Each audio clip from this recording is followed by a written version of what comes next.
Good evening.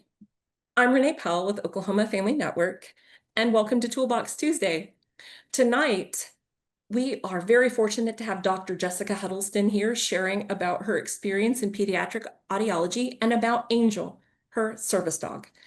Dr. Jessica Huddleston is a pediatric audiologist at the Oklahoma State Department of Health, who happens to have hearing loss and an enormous heart. She began as an extern and started full-time work in 2023 after graduating from the University of Oklahoma Health Sciences Center. She travels across the state providing pediatric audiology services. She is a strong advocate for children with hearing loss and has been invited to be an audiology consultant on several IEP teams in small rural schools. She serves as the children's director at her church and works to create a fun and engaging environment for the kids in their community. She is happily married to her husband, Ben. They are loving foster parents who have had the privilege of welcoming 6 children into their home for long-term stays and 9 for short stays. Currently, they have 3 adopted children and 1 foster child. She is a mentor to other foster parents across the state. Her family, of course, also includes her amazing service dog, Angel. Thank you for being here so much, Jessica and Angel. Would you be all right with getting started? Of course, yeah, thanks for having me. And if anybody has a question, you can just either, raise your hand or pop it in the chat and at any point. But we're going to kind of start out by talking about Jessica's experience as an audiologist and kind of like a little bit of the background of her story in pediatric audiology. And then we're going to move to talking about the experience of having a service dog. So that's kind of how we're going to get started. So could you discuss a little bit about your background and your story in general? Sure. So I was from the very little age of probably 3 or 4, loved to play teacher, thought I was going to go to school to be a teacher. And then my family moved school districts in middle school, and I'd never had a school hearing screening that we know of. And I was born before newborn hearing screenings were mandated, so did not have a newborn hearing screening. And I failed my first hearing screening as a 6th grader. And then went on to have some diagnostic testing and ended up being diagnosed with hearing loss.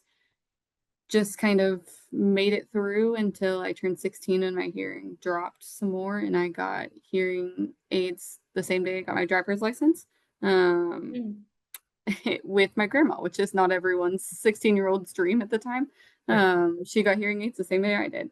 And then it was at that point my audiologist and ENT were like, you really should look into, you really should look into this. And I was like, no, no, no, I'm going to be a teacher. That's what's going to happen. And so I went to OU as an elementary ed degree and made it probably a year before I realized I really should look into audiology.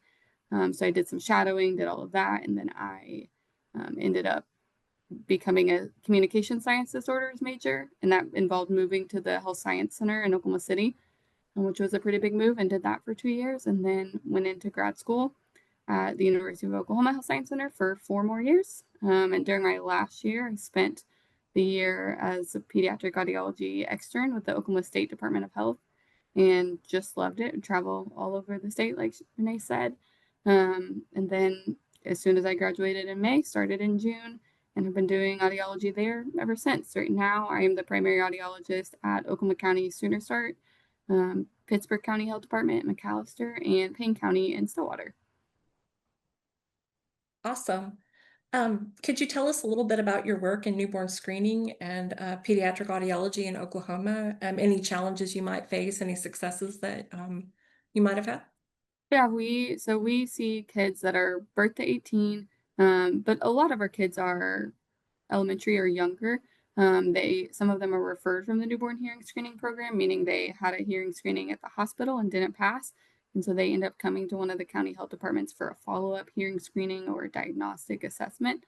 And from there, they either pass or need more testing or are diagnosed with hearing loss and end up being fit with technology or learning a lot of different methods of communication. There's a lot of choices. Hearing is kind of an interesting diagnosis that there's a lot of choices that families get to make along the way. And so I love getting to partner with those families. And, you know, it's usually a hard moment or moments, and then we get to walk with them along their journey, and then to see them, you know, growing up and becoming big kids and elementary kids and high school kids that are doing great things with or without, you know, any challenges because of their hearing loss. So it's pretty rewarding what I get to do, and I feel like I have a special connection to a lot of the families just because I have walked through it as a kid, and I've seen my parents walk through it and seen some of the grief that they had to walk through of, you know, not knowing that I had hearing loss. And we really will truly never get an answer to when I developed the hearing, you know, just with a lot of unknowns that we will never get to know. So walking through with the families is really meaningful to me, and then getting to advocate for them. And now I have an adopted child that is hearing loss. And so, you know, advocating in the trenches with them on IEPs is something that we're all kind of figuring out together. Awesome. Thank you so much. Sure. Um, can you speak to the experience of having hearing loss and being an audiologist? Do you use any special equipment or any modifications or? Yeah, I do. I mean, I obviously have my service dog who comes with me everywhere, who everybody loves. But I also just test differently. Some from little things like typically an audiologist would have the patient facing away from them, but I have them facing towards me for visual cues, which means I have to cover my face so that they are not the patient isn't getting any visual cues. Two, I have a remote microphone that I put in the booth so that I can hear directly what the patients are saying to my ears. Most audiologists wear headphones to listen to, and that doesn't work for me. Um, so just different things to utilizing captions on calls like this. I mean, I utilize a lot of different things. I don't utilize a landline very well or really struggle with that. And so I have a work cell phone that is an accommodation that I have where I can FaceTime or at least see transcripts of my calls as I go. Um, yeah, those are some of the accommodations. And I think just little things that we find along the way, but those are some of the biggest ones that I use. Awesome. Thank you. Now, let's move into talking about your experience with Angel. The kind of Sure. I'm excited. Well, I mean, Yeah. I'm just, yeah, I love dogs. I Yeah, think dogs are Angel's pretty amazing. special. Angel's pretty Um, special. I have some would it be okay if I shared? Sorry, my it's probably of about to ring. course, of course. Okay. Hang on 1 second. Sorry. Little kid's trying to beat down the door. I have some pictures of her if I can share it that will kind Yeah, of go along with my yeah. oh, could you, Renee, could you or Oh, Tammy, yeah, could yeah, you yeah, give yeah, me yeah. permissions I'm for that? sorry. No, you're good. Uh, So Angel is she just had a birthday. She is a 6-year-old black lab that is trained by canine companions um, to, let's see, to be a hearing dog. So there's some pictures of Angel. Can you guys see aw, these? Okay, let's see. This is Angel at the service dog training facility. So I was preliminary matched as with a group of service dogs. There were 5 dogs and 5 families of people with hearing loss that went and spent 2 weeks in South Florida, um, rotating with all the dogs and learning how to work with the dogs. Um, and these special people are her puppy raisers. They spent the first 9 months of her life training her to be any type of service dog. So she could have been a facility dog or a PTSD dog or a dog for a person in a wheelchair or a dog for a child with autism or a dog for a person with hearing loss. And so then they turned her into the organization Canine Companions, who spent 18 months training her and identifying what her strengths were and identifying her as a hearing dog before we were placed together. So that's Angel. This is Angel with my family and I at my graduation. Sorry, here is Angel traveling. Angel loves to travel with me to Eddie, one of our early hearing detection intervention conferences. This was in Pittsburgh. This is Angel on vacation at the beach this summer. At one of our conferences, we actually met another person who has hearing loss that has a hearing dog, which is pretty sweet. Here is a picture with me and some other Eddie people. You might recognize some people in there that are on the call. And here is our team of audiologists with Angel at work. Angel, a lot of times people ask, can Angel stay in hotels? Yes, Angel loves to stay in hotels. Here's Angel at work with me. What Angel's day typically looks like is sitting at my feet by my all of our cords. And then I have some videos. Renee, you'll have to let me know if the sound doesn't come through for them. But this is while we were at the training facility. So she's in like my dorm room. She's just playing here.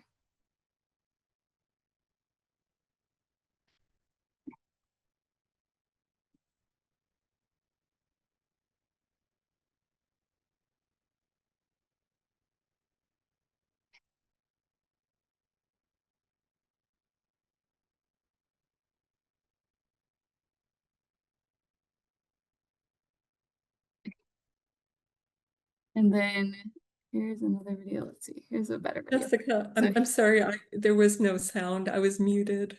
oh, okay. You're good. She's just playing in that video. I Okay. have another video. It will be harder to tell if the sound doesn't work, but you'll see what will happen is she's going to play with the ball and then she'll hear a sound that she's trained to alert to and she'll come to the bed to alert me and then I'll ask her what and then she'll go and show me the sound. So you'll see it. I don't know how I can get you guys both here, but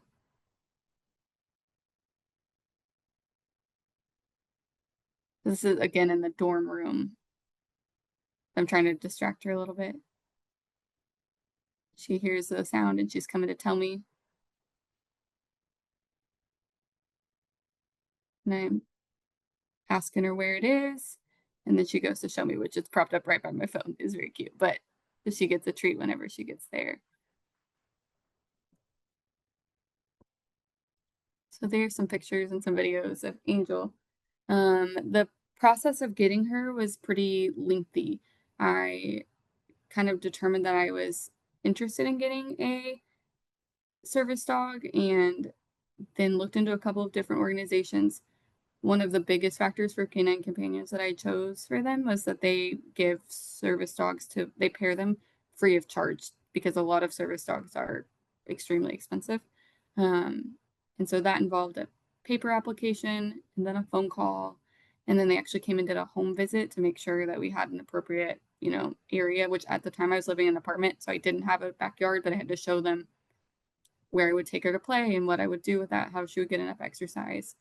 And then I traveled to Dallas to practice working with dogs and just make sure. I think they want to see that you're not afraid to work with the dogs, that are able to physically work with the dogs.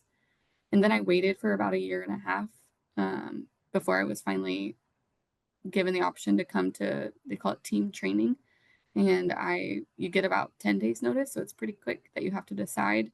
Um, and I was matched first with a family or a group of dogs in California, but the timing because of traveling and testing and where I was in school didn't work out. And so a couple days later, I was matched with a family of dogs in Florida. And so I spent 2 weeks in Florida, living in a dorm that's on campus there, which was a really great experience. It was fun to bond with 5 families that have hearing loss. That was kind of a side part of it, but um, and then about halfway through, I was officially matched with Angel. And we spent the rest of the time kind of honing some skills before our first adventure when we were free was flying back across the country by ourselves, which felt like, are we allowed to do this? Like, is this okay? But it was great. She's a rock star. She's lived with us for a little over 3 years. And she is extremely helpful. She's helpful in that she gives me confidence and independence that if something were to happen, I would be able to hear. With my hearing aids, I hear a lot of the sounds, but at night, I wouldn't be able to hear like the fire alarm or this tornado sirens or my alarm clock or my kids crying. Those were big deals for me as we look towards having a family. People always say, well, like your husband could help. And I'm like, yeah, but I want to be able to do that independently. Like that is something that I don't want to have to rely on somebody else for. And my husband's great and would be super helpful and is helpful, but I enjoy being able to be a mom independently and have access to that. And so Angel's a huge help all the time. But yeah, she's very well loved at my job. Some of the audiologists laugh that they don't like covering clinic for me because the kids are very upset when Angel is not there and they think that they're getting to see Angel and they don't get to see Angel. So Oh, gosh, thank you so much. This is so cool. sure. I really appreciate you sharing your experience. What kind of got you interested in considering to get a service dog? I think that the independence part of it, I like dogs, but I really didn't have the time to commit to having a dog. I thought, it just wasn't, I was in grad school, I was busy. Mhm, So it wasn't really on my radar. But I had a friend who raised guide dogs for the blind, and mm. she, had kind of mentioned it, and it just came up in conversation several times. And so I finally looked into it and I was like, you know what, that would be great. Like the companionship would be great, but also being able to be a little bit more independent would also be great. Cool. Did you face any challenges uh, when you were, sorry, what needs or challenges were you hoping a service dog would address? I think you probably already addressed that. Yeah, I think just being able to navigate independently. So Angel is trained to alert to my name, to me dropping keys, to like a door knock, to lots of different things. So it allows me to travel independently, but also she's trained to alert to like sirens when I'm in the car, if I might miss that. Um, but the biggest need for me probably was knowing that we wanted to have kids and foster kids specifically. And so knowing that I wanted to be able to be independent in that. Gotcha.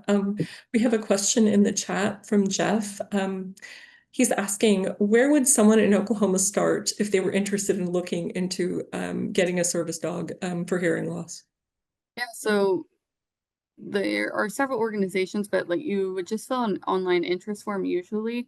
There is now a volunteer chapter for canine companions in Oklahoma City, which is exciting. There's a couple of families that are raising dogs, and so they have pretty routine events.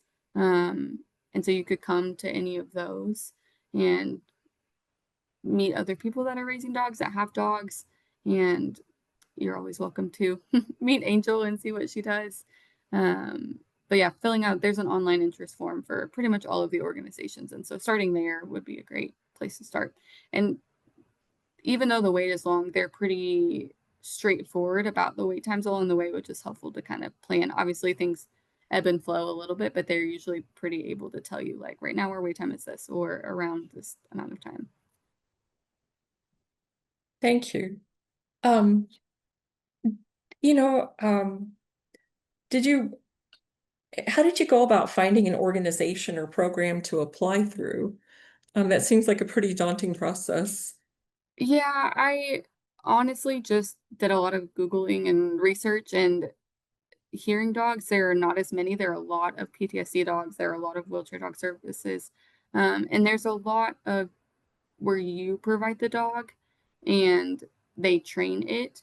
But because of my job of working in healthcare, I really couldn't have a dog that wasn't fully trained. I needed someone that was completely ready to roll because most of my work was with little bitties, and I need to know for sure that they're safe with dog, that the dog is going to be safe with the kids. And so that was a big factor for me. And then again, the cost part was huge because some organizations require like $20,000 as a payment for that. And that just was not financially going to be feasible. And I still had the cost of a plane ticket to Florida, and a rental car. You're required to have a car there while you're there, and so a rental car for 2 weeks. So it was still there were still costs associated, but not near what it would have been.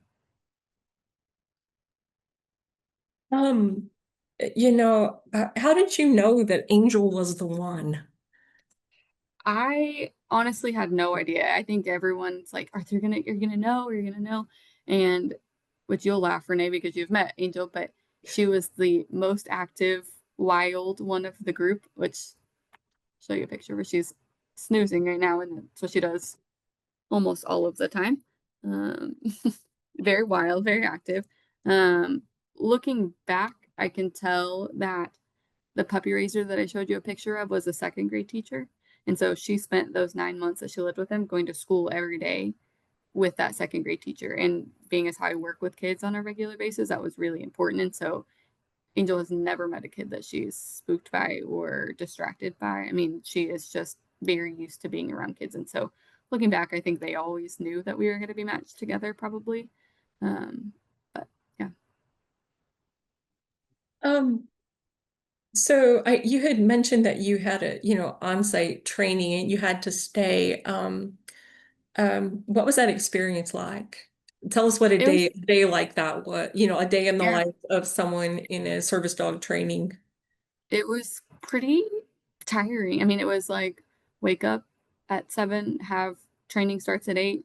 You had classes, you had like sessions where you're working with the training stuff. And it was, I mean, it gets you out of your comfort zone a little bit. It's just not something I had ever really done. And then lunch, and then you might have an outing where you would take a dog in your car to drive to Lowe's and work on all of those things. And at first, it just takes a lot of effort to get into a new routine and to be constantly monitoring. Now it doesn't. Now I'm so used to her being with me. Um, but it does take just some adjustment how you do things. Um, and so it's a lot of work. And then that would go until 5 or 6, and then there would be like a team dinner. And then usually by that point, I was toast pretty much. You also had to groom the dog every day and walk the dog every day and be in charge of feeding it and all of that. Just being aware of what the dog's needs again gets easier. I would assume it's kind of like bringing home a newborn when you don't know what to expect or you don't know when it's going to happen. And then you kind of get a routine as you get going. It's similar to that, but having to learn when she might need to go to the bathroom because she can't tell me that, but she also is trained. That's one cool thing that people always ask. She's trained to only go to the bathroom on command. And so, but it's my responsibility to make sure that she gets adequate breaks and all of those things. Thank you. So kind of of that same vein, how long did it take you before you felt like you were confident working as a team? Probably, I mean, I still felt unsure, but after traveling with all my stuff that I had had all the way across, like I felt pretty confident. Adjusting to work was different, just adjusting to everyone interacting with her and how the kids are going to work and kind of just navigating like how do I do all my stuff as an audiologist while also being tethered to a 60-pound dog. Took a little bit of time, but probably 2 or 3 months, and I felt pretty comfortable. Okay. Were there any surprises or challenges during the adjustment period? We lived in an apartment and we lived on the Health Science Center campus, and so it was very not dog friendly. And so I was not used to having to get up every morning and walk, in the busy downtown area and stuff. It was much easier. We moved probably 6 months after we got Angel to a house that has a backyard, and that was so much easier. But having to get up and walk, which is sort of what we have to do when we travel. I mean, Angel needs to go to the bathroom right before we go to bed, which is at 11 o'clock. So having to get back up and go downstairs and everything at 11 or whatever is just a lot different. But now she's pretty easy about it. Awesome. How did your friends, family, or coworkers react when you first brought Angel home? I think I mean, they adored her, but my husband specifically, I remember one time while I was at camp, or training, you have to brush them every day. And like I was on FaceTime while I was brushing, and he was like, "Oh, that's a lot of hair. Like, what are we gonna do? How are we? We'd never had a dog, it'd just been us for so long." And so, adjusting to all that, she has to be brushed every day. Her teeth have to be brushed every day, and her nails have to be cleaned every day or trimmed every day. So it is a lot of time commitment. Um, but yeah, I think my parents were really excited to see me feel more comfortable traveling and being independent. That's something that they've always wanted, but and didn't really feel super comfortable about me traveling by myself and staying in a hotel by myself and stuff. Obviously, they let me because I was an adult, but it made them feel a lot more peace knowing that I was going to be aware of my surroundings and then yeah, all my friends love them. The hardest part probably is Angel. I don't take Angel to other people's houses that have dogs because I don't. trust how their dogs are going to react. So it takes a little bit of planning. We usually end up hosting more often than not. But yeah, I don't typically, there's very few people that I would take Angel to their house just because dogs tend to react differently when another dog is coming to their space. Um, how has she changed your daily life? I mean, you kind of alluded to some of the things, but what would you say, like, probably the biggest change? Um, I think probably just being aware of what other people are, I think hearing loss is kind of an invisible disability to a lot of people. They don't see it. And especially just for whatever reason, with my hearing aids, I'm able to function pretty typical. I could pass for a lot pretty often. And some of that's just my personality of being more reserved, makes it easier to pass as not missing out on so much of the conversation.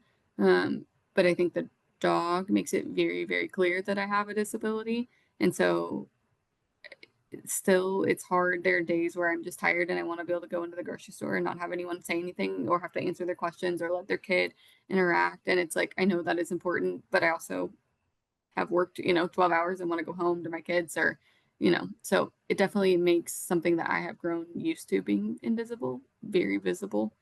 Um, which is most of the time really great, but some of the times a lot. Oh, thank you. What would you say, what's been the most rewarding part of having a service dog? I have known a couple of other people across the US that have gotten service dogs because of knowing Angel, and that's been a great joy. Like they feel more independent and yeah, it's been really great to be able to watch them go through the whole process and navigate that and feel more confident. And then I think just showing my patients another option because a lot of my patients end up having hearing loss. And so showing them an option to be independent, regardless of their communication styles or preferences, is exciting. Awesome. What would you say the most challenging part has been? Um, I don't know that I mean, Angel is so go with the flow. She's so easy. It's really not a lot of just taking good care of her. I want to make sure that she does a lot for me, that I take really good care of her. I think growing up, we had house pets that, we definitely gave them baths and took care of them, but we did not do all of the upkeep for them. And having a pretty busy life with lots of busy kids and moving pieces, it's just another thing sometimes, but she's pretty awesome. Cool. Um, how do you handle situations in public where people might not understand service dog etiquette? Yeah, it happens a lot. It happens a lot, especially when I'm traveling in more rural areas. People are just unfamiliar. They don't know what they don't know. And so I feel like I have grown in my advocacy skills for myself of being able to be like pretty matter of fact about like, hey, we're not going to do that, or this is how you can do it. Versus, I think before having Angel, I would have been more timid or more like, well, maybe you can. And it's like, no, this is what's best for her and for me. And so this is what we're going to have to do. Um, and again, she's so laid back that most things are pretty okay. Some service dogs would be very distracted by a lot of people engaging with her, but she's very laid back and able to tolerate it. Um, but yeah, I think I've become a better advocate for myself because of her. That's so cool to hear. Have you experienced any access issues like being denied entry or being questioned? And if you have, how did you respond, or how have you Uh, responded? yeah, I have. Most of the time, you can have a conversation with a manager or someone, and they're pretty okay with it. Um, Most of the time, people are just unaware. The only time I've been denied, like not able to go, was to my son's IEP meeting. The school would not allow me into the building. Um, so they just had the IEP meeting without me, which obviously did not sit well with me and was a huge violation. Um, it was not great. It was hard and took there were several people at the district that backed up the school, and it was like, absolutely not. And it was frustrating because it's for my kid with hearing loss. It's like, if you're going to not treat an adult with hearing loss, how do I trust you to treat my kid with hearing loss well? Um, So, and that was a hard relationship to start off on kind of a bad foot. But we've pushed through. Most people just don't know what to expect. And I think a lot of people are used to not real service dogs coming in and barking or being disrespectful or being out of line. And so once they see Angel, they end up are usually pretty calm. Thank you for sharing about that hard experience. Looking back, what do you wish you had known before getting a service dog? Is there anything you wish you would have known? I don't think so. I just wish I would have done it sooner, probably. I wish I would have done it as soon as I lived on my own, but no. What advice would you give someone considering getting a service dog or applying for one? I think just go through the application process and be really honest with the application process. Um, all of the really credible organizations really want to pair a successful team together. And so they're going to give you guidance the whole way. And I don't think I realized at the time how much each of my little interviews and phone interviews and stuff affected the placement of which dog I would get. I think they were obviously using all that information. I just kind of saw it as a checkbox thing. But I think being as honest with it and about your questions or about your reservations, about what you think will be hard throughout the process will help them match you with the perfect dog. Um, how would you say your relationship with Angel has evolved over time? It's so fun. She's so special. A lot of the families there didn't really experience like a bond with their service dog. Um, while they were there, obviously they enjoyed the dog, but Angel and I bonded very quickly. She's very snuggly, very lovable, not very high strung, and so we bonded very, very quickly. And now, like, it's so funny. She's so smart. She knows if I'm getting up in the morning and don't put my scrubs on that we're not going to work. And she gets very sassy about it. She does not like that. She likes going to work. And so if there's ever a couple of days in a row that I don't go to work, she's like, what are we doing? I need to go to work. I need to go do my thing. Um, she and she loves my husband and she loves my kids and is very sweet with him, but she knows that I'm her person and she does not like I have not since then taken a shower where she doesn't come in the bathroom. If for whatever reason I close the door, she will wait and slide her little feet under. She's not upset. She's not mad. She's just gonna be right there whenever I'm ready. So she's very sweet. She's very chill. She's laid on the bed the whole presentation. She doesn't have to be right by me, but she always knows where I'm at and knows what's going on. So it's pretty sweet. Given that you've had a service dog, would you consider getting one in the future? Yeah. Yeah, we have typically with organization that we are through, they start looking at retirement around the age of 9. Obviously sooner if you need to, but yes, it's very sad to think about. You as a team are allowed to adopt the dog if they retire. And then you can be paired. They kind of keep track. You have to recertify every year. And so they can track, and if they think you're getting closer, they will start putting you back in line for, they call it a successor dog. And so you can get matched with the successor dog right at the time of retirement, which is just kind of unthinkable to think about right now, but the time will come. It kind of feels like I would be cheating on Angel, but I know that she will also deserve a break and be ready to go. So we'll navigate that when we get there. But yes, I definitely can't really imagine life without a service dog at this point. So Now, I recall you saying that she is a black lab. Is that she is correct? fun. Yes, And she's 6 years old. And she is. when was her birthday? Her birthday was Sunday. Oh, She just what turned did y'all 6. Yeah. celebrate? How'd y'all celebrate? She got a cookie from the dog store and a toy that my kids picked out, and she got some new filler for her Kong toy that she really enjoys. So that is, they are very, very particular about the dog's health and about their weight and their joints because the healthier they are, the longer they'll be able to work. And so Angel does not routinely or is not supposed to eat anything besides her dog food. They're very limited on it, which is hard for black labs. Black labs are food dogs. Um, so she doesn't get treats very often. So it's very special for her to have a treat.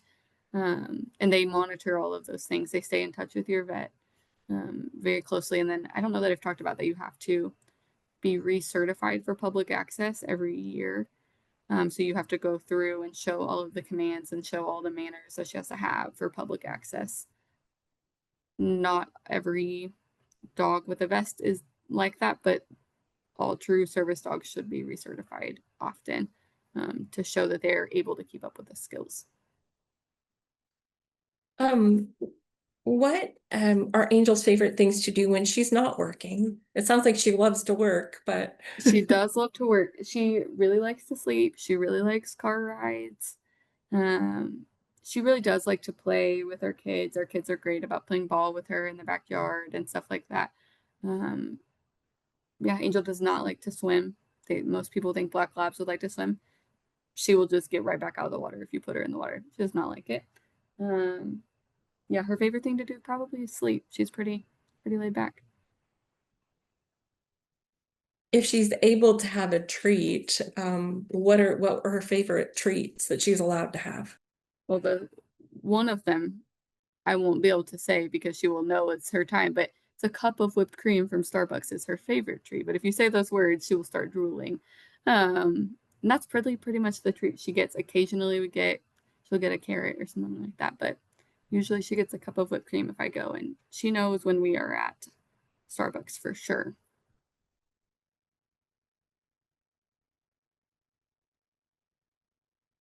Does she have a favorite toy? Is she a dog that has toys that plays? Yeah, she does have toys. She plays with everything for about 30 seconds, and that's about it. She does not super interested, except for her Kong toy. She does like her Kong toy because we'll fill it with peanut butter flavored stuff on the inside. That's about the only thing. And I assume does she go in a crate at all? She does not. She's pretty spoiled. She had a crate that we had to use at training.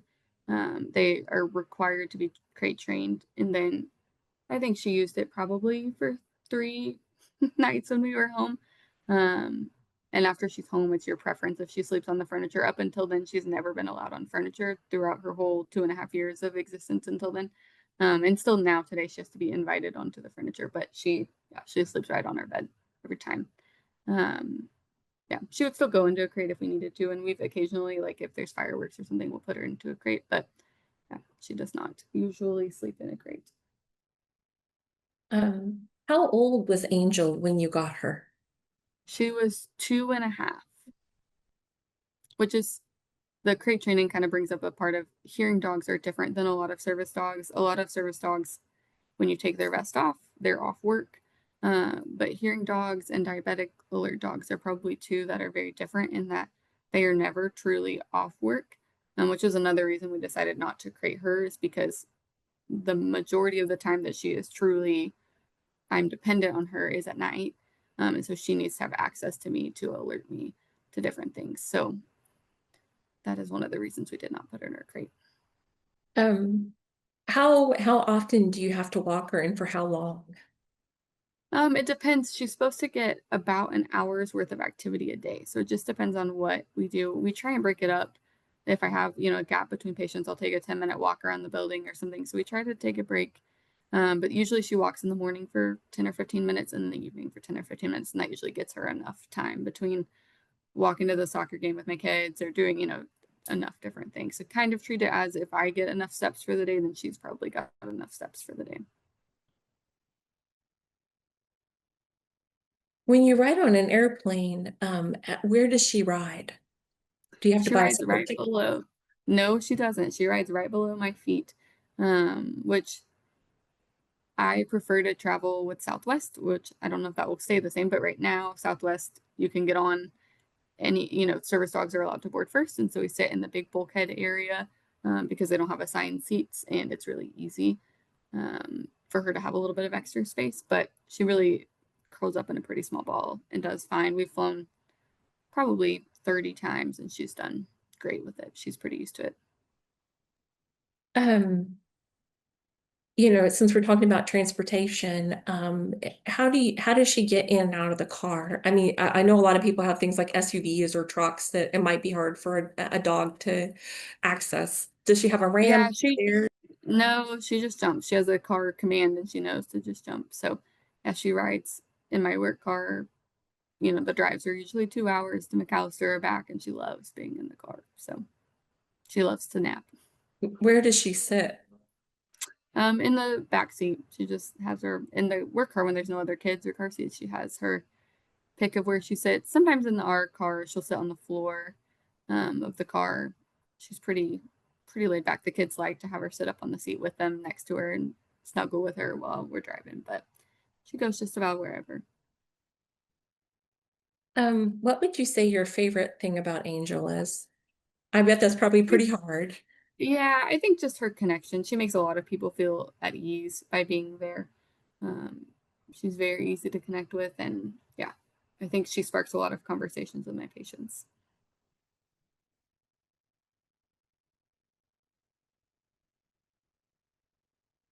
I think you're muted.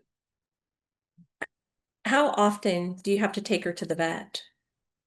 Um, Once a year at the minimum. She usually goes every 6 months, probably, just to get a couple of extra vaccines that typical pets wouldn't, just because she has more public access.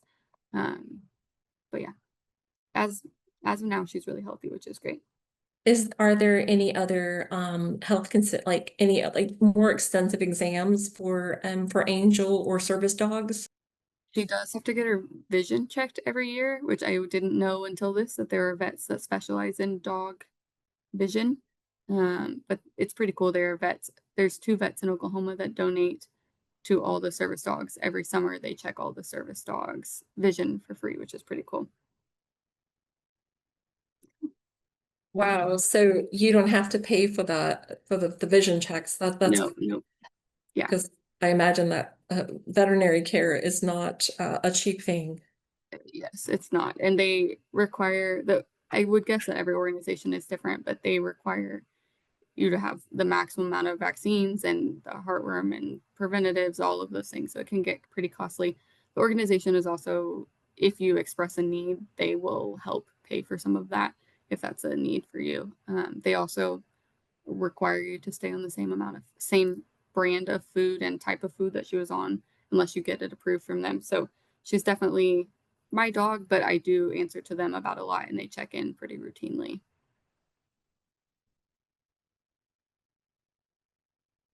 Um, what brand of food do you feed her? Or is that And like she's secret info? Purina Pro Plan. But they are pretty strict about that. They have relationships with different people and they really care about the health and the weight of the dogs because it affects their joints and their ability to serve.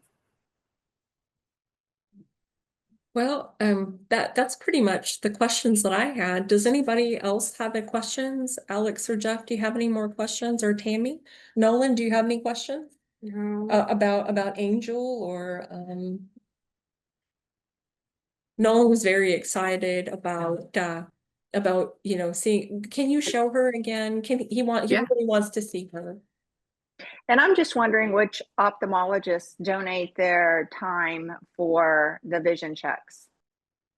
It's a vet ophthalmologist, which again I didn't know there was specialty, but there's one in Norman and one in Edmond. I have to look it up what the name of the vet is that does it, but it's AVSO is the abbreviations, and they're pretty cool. She gets a very cute little bandana every year when she goes. It's part of the event. It's pretty cool.